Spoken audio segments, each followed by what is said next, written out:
আজ আমি এমন একটা বিষয় নিয়ে কথা বলবো যা খবরের শিরোনামে আছে। হাইকোর্টের দ্বিতীয় বিয়ের অনুমতি নিয়ে অনেক আপুরাই অনেক বেশি কষ্টে আছে। আমি বলবো হাইকোর্ট যে সিদ্ধান্ত নিয়েছে এতে ভয় পাবার কিছু নেই, বরং আরো বেশি ভালো হয়েছে। আশা করি পুরো ভিডিওটা যদি তোমরা দেখো তাহলে পুরো বিষয়টা ভালোভাবে বুঝতে পারবে।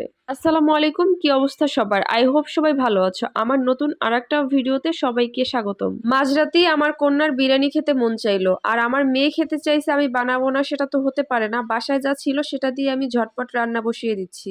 অবশ্য মাংসটা কিছুক্ষণ যদি মেরিনেট করে রাখতাম তাহলে ভালো হতো, তবে আমার হাতে সময় নেই, তাই আমি ঝটপট করেই রান্না করছি। দ্বিতীয় বিয়ের ব্যাপারটা নিয়ে লাস্ট কিছুদিন ধরে তো আমি দেখতেছি ফেসবুকের নিউজ ফিডই ঢোকা যাচ্ছে না। অনেক আপুরা তো অনেক বেশি মন খারাপ করে বসে আছে। প্রথমত আমি যেটা বলতে চাচ্ছি, আইন নিয়ে কোনো তর্ক করব না, কিন্তু আগের আইনে কি ছিল সেটাই হাইকোর্ট সবাইকে বোধগম্য করেছে। পুরুষ মানুষরা যদি এই আইন মেনে কাজ করে তাহলে আর তোমাদের সাথে আর অবিচার করতে পারবে না। আগে পুরুষরা দ্বিতীয় বিয়ে করার জন্য শুধুমাত্র প্রথম স্ত্রীর অনুমতি নিত, কিন্তু এখন আর শুধু স্ত্রীর অনুমতি চলবে না। তাহলে বুঝতে পারছো বিষয়টা কত কঠিন হয়ে গেল।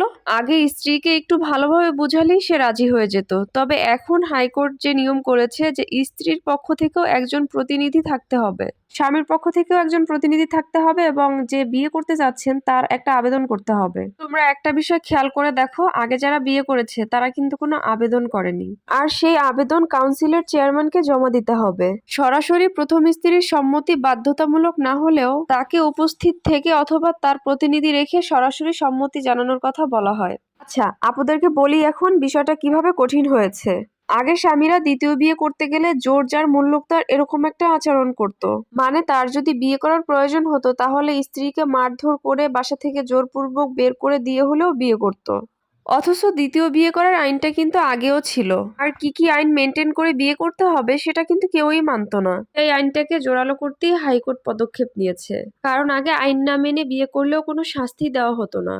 অথচ আগে আইনেও কিন্তু শাস্তি ছিল। কাউন্সিলের চেয়ারম্যানের অনুমতি ছাড়া বিয়ে করলে জেল জরিমানা পর্যন্ত হতে পারে, আর প্রথম স্ত্রীর দেনমোহরের পুরো টাকাই দিয়ে দিতে হবে। আরবিট্রেশন কাউন্সিলের অনুমতি ছাড়া বিয়ে করলে বিয়ের নিবন্ধনও দেওয়া হবে না। মানে দ্বিতীয় বিয়েটাই বাতিল। তাই আপুদের বলবো তোমরা এই ব্যাপারটা নিয়ে এত বেশি টেনশন করো না। আমি মনে করি এই আইন পুরুষদের দ্বিতীয় বিয়ে করাতে প্রতিবন্ধকতা সৃষ্টি করবে। তাই সব ভয় শঙ্কা ছেড়ে দিয়ে জামাইয়ের পছন্দের রান্না বান্না করে সবাই মিলে খাও। আজকের ভিডিওটা এখানেই শেষ করছি।